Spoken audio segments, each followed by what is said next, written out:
খেলা শুরু হয়ে গেছে। জামাত শিবির নির্বাচনী প্রচারণায় যেখানে যাচ্ছে সেখানে জনগণের হাতে ধ্যাতানি খাচ্ছে। ওরা যখন জান্নাতের টিকিট বেচা পারলো না, নারীদেরকে দিয়ে কোরআন মাজিদের উপর শপথ করায় পারলো না, বিকাশের টাকা দিবার চাইলো সেটাও পারলো না, তারপরে সর্বশেষ আইসা টেকা দিয়া ভোট কিনবার গেছে, টেকা দিয়া সেটা জনগণ হাতে নাতে ধইরা গণ ধোলাই দিছে, আবার ভিডিও করে ছাইরা দিছে।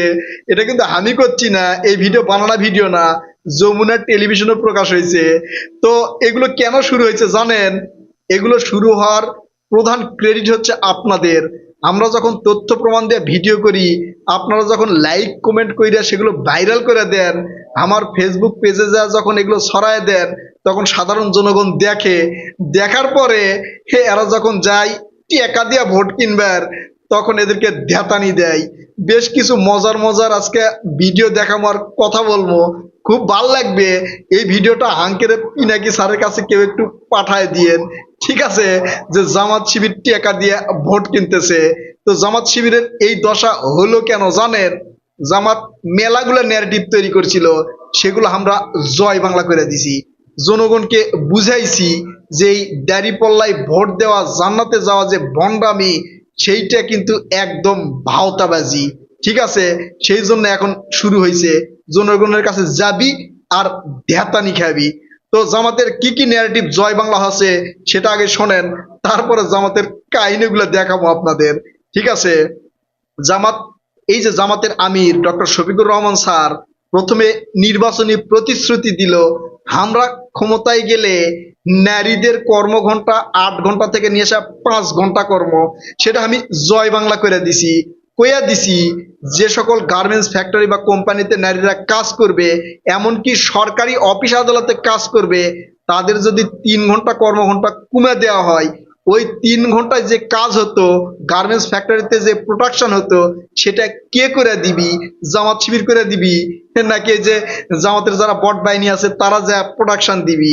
তখন তো এই গার্মেন্টস ফ্যাক্টরি একবারে ধ্বংস হয়ে যাবে, মালিক তো পথে বসে যাবে।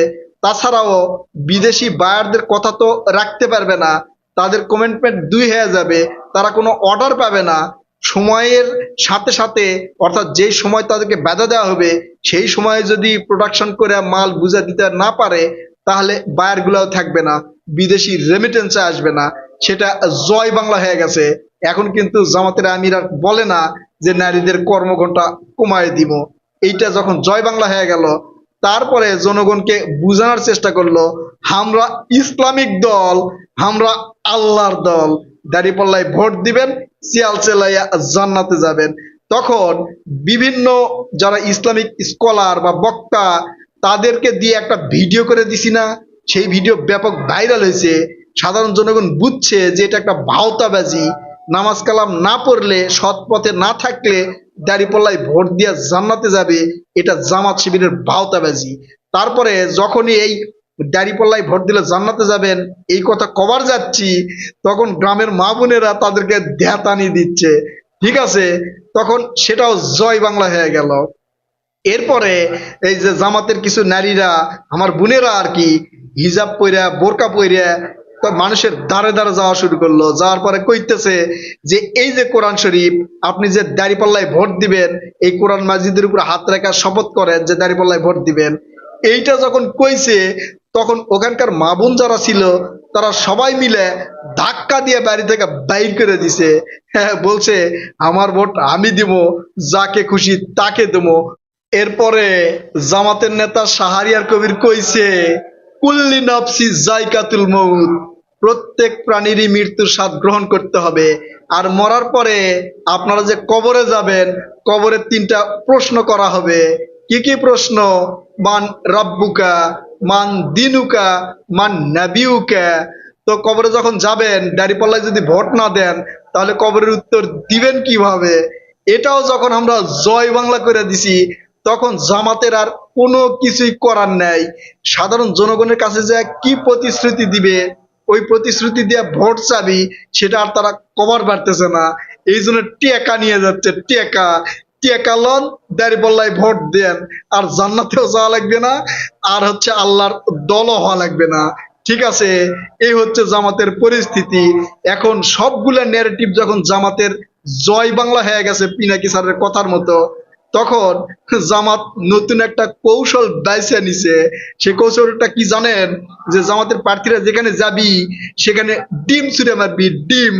আর সেগুলো ভিডিও করবি, ভিডিও করে ছেড়ে দিবি, দিয়ে কবি যে এই যে আমাকে উপরে ওই বিএনপির নেতারা আচ্ছা ডিম মারতেছে, আমাকে নির্বাচনী প্রচারণা করবার দিচ্ছে না।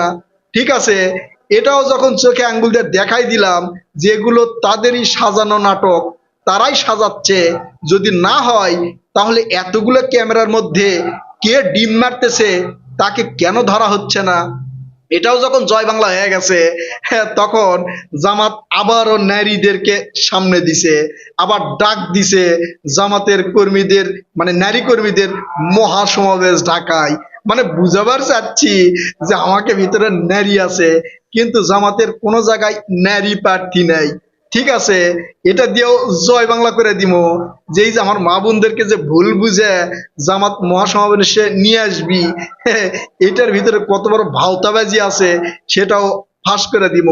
তখন বুঝবার পারবি জামাত যে সাধারণ জনগণের কাছে এই ধর্ম ব্যবসা কইরা, ফটকাবাজি কইরা, বন্ডামাই কইরা আসলে ভোট পাওয়া যাবি না। ঠিক আছে, তো সবকিছু হাল যখন বেহাল দশা, তখন জামাত গেছে টেকা নিয়ে। জামাতের তো মেলা টেকা, তাই না? ওদের একটা ব্যাংক আছে, ইসলামী ব্যাংক, আবার মেলাগুলো হাসপাতাল আছে, বিভিন্ন হচ্ছে শিক্ষা প্রতিষ্ঠান আছে, কোচিং সেন্টার আছে, হ্যাঁ, তারপরে আবার কিছু একটু সাদা মাদাও আছে আর কি, যেটা আমি আগের ভিডিও কয়ে দিছি। তো এতগুলা টাকা তাদের আছে, এই টাকাগুলো কি করবি? টাকা কিন্তু জনগণকে দিবি। তো আমি একটু জামাতের নেতাদের কই, শোনেন, খুব টাকার সমস্যায় আছি। হ্যাঁ, ঠিক আছে, যেমন আমার এডিটর নেই, তো কিছু টাকা দিলে একটা এডিটর নিতাম, একটা ভালো কম্পিউটার নিতাম, একটা মোবাইল নিতাম, আইফোন আইফোন। তো ওই টাকাগুলো আমাকে দিলি, আমি না সিল মারতাম, তখন জনগণকে কইতাম সিল মারো ভাই, সিল মারো, দাড়ি পল্লার তলে সিল মারো। তো ঠিক আছে, তো এখন জামাতের এই টাকা পয়সা সাধারণ জনগণ নেই না, এই জন্য ধৈরা ধৈরা গণধোলাই দিতেছে আর ভিডিও করে ভাইরাল করে দিতেছে যে জামাত টাকা দিয়ে ভোট কিনা শুরু করছে। আর আমাকে এখন যেটা করা লাগবে, এই ভিডিওগুলা ব্যাপক ভাইরাল করে দেওয়া লাগবে। যমুনা টেলিভিশনের মতো একটা টেলিভিশনে এই মানে নিউজটা প্রকাশ হয়েছে, তারপরেও খুব একটা ভাইরাল হয় নাই। ঠিক আছে, এর মেন কারণ হচ্ছে জামাতের যে বট বাহিনীগুলো আছে তারা ওখানে রিপোর্ট মারে, আমার ফেসবুক পেজেও কিন্তু রিপোর্ট মারে। ঠিক আছে, হয়তো এই পেজ নির্বাচন পর্যন্ত যাবে কিনা জানি না, না যায় সমস্যা নাই, তারপরেও সত্যি কথা তুলে ধর্ম।